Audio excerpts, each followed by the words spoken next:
Hello everyone, welcome to the first session. In this session, we will introduce the computing environment that you will use in this course. That is MATLAB. Maybe you have not used MATLAB before. So first, what is MATLAB? So MATLAB is an interpreted scripting language and particularly designed for the scientists and engineers. The goal is to make their work easier, faster, and more productive. So instead of saying MATLAB like a language, we'd better see it as a research and development platform or environment. So MATLAB is very popular in economy and industry. It has 5 million users. For example, MATLAB is used by the most automotive, aerospace, and telecom companies, and also the top 10 medical device companies.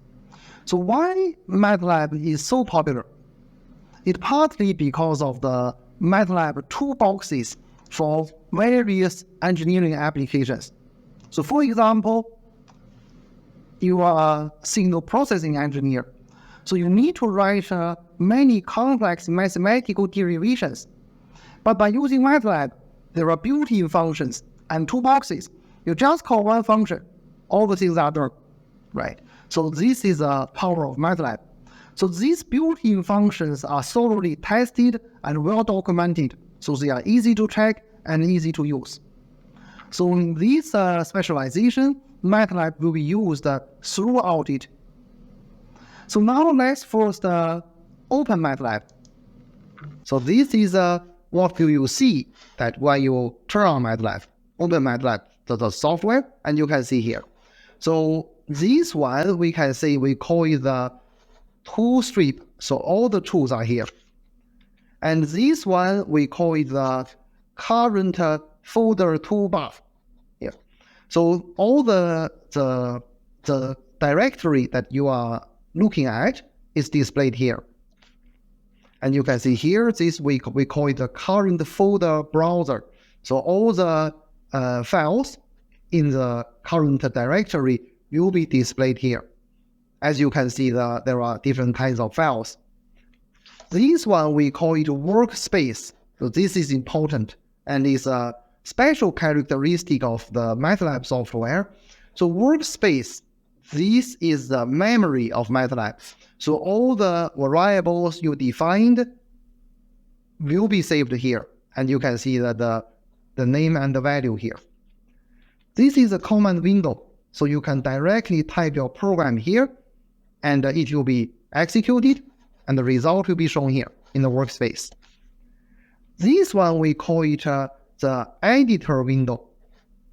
Editor window means later on, if you write the scripts or functions in MATLAB, you can open this one and write it here, or then you can save it. This one, we call it the command history list. This means all the commands you have input in the command window will be saved here for your easy use. So this is just a MATLAB layout, right? Later you will learn more. The first thing to do, or the starting point, could be use MATLAB as an advanced calculator. So here I show some functions. So clearly an advanced calculator should have support the basic operators. You can see the add, subtract, multiply, divide, and power. Right. So these are the basic operators, and also many scientific functions. Here I just provided a few examples, like sine with a degree, the square root, this kind of thing. So when you use an advanced calculator, you should be able to define variables. And you can see this is the first variable you are defined, a equals to 5 plus 2. So here you have use the expression 5 plus 2 and assign the value 7 to a variable called a. So when you define a variable, there are some rules. So first, we need to begin with an upper or lowercase standard letter from A to Z. And it can contain the characters from A to Z, 0 to 9, or underscore. And the maximum length is 63 characteristics according to the newest version. And also remember the variables are case sensitive. So a smaller case A or a capital A, these are different variables, right?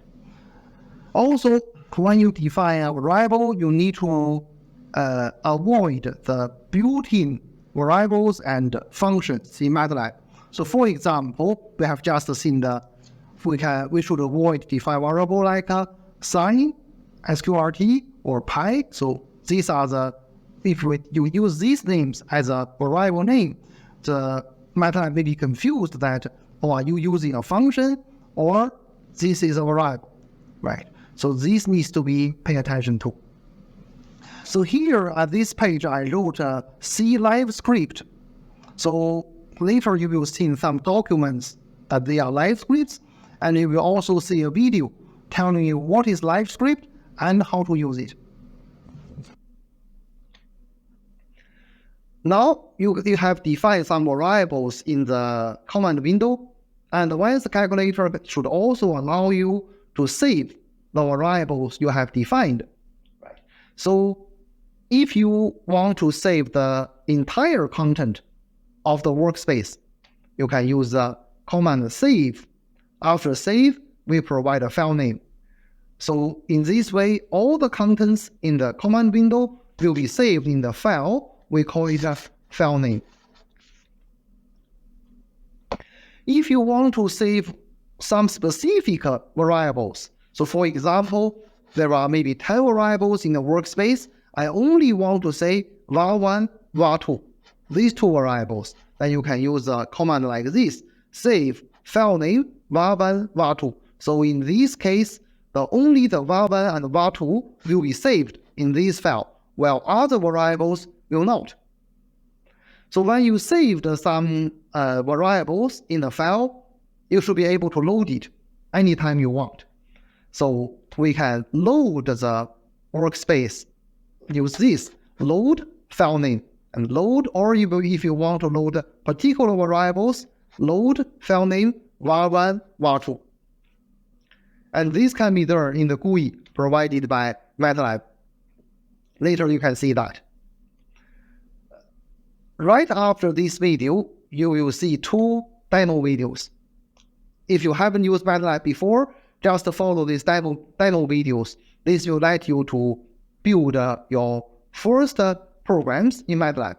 So first video is that showing you how to define variables using the command window mode and use the layout of the MATLAB window and what I have just taught about save and load. Right, so you can follow the tutorial video to do your first MATLAB program.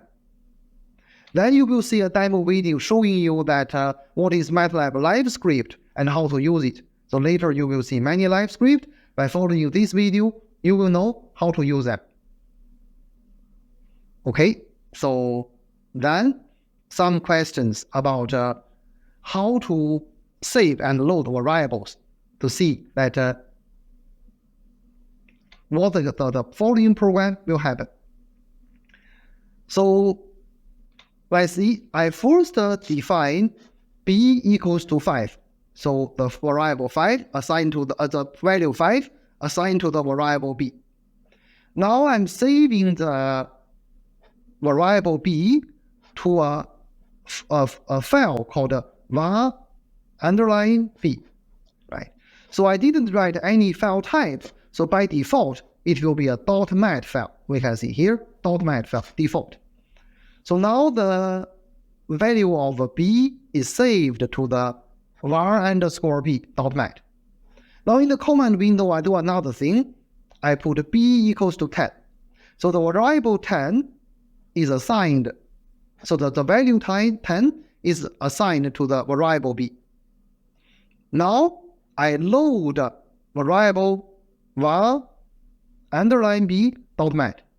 My question is if I display the value of b, what it is, 5 or 10?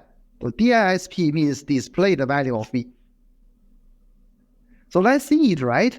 So first the value of b is 5. Then I saved it. So in the var underline b, in this file, the b's value is 5. Now in the command window, I update the value of b to 10. So in the workspace, what is the value of b now? 5 or 10? It's 10 now, right? In the current workspace. And then I load the .mat file. So this means the variable b in the var underline b will override this 10 again. So in the workspace now, the value of b is 5. Right, so you can display this and you will see it. Then you can save the entire workspace. You can save the workspace.mat. Entire workspace will be saved, and you can clear all the variables. If you want to clear the workspace, you can say clear all, or you just say clear. By default, all the variables will be cleared. And you can load this, load workspace.mat, so all the variables will be loaded back. So for more details, you can see the live screen. Okay, thanks for listening. This is the end of this session. In the next slides, I summarized the built-in variables in MATLAB. So these are them, and you can see them to avoid using them when you do your program. Okay, thank you. Bye-bye.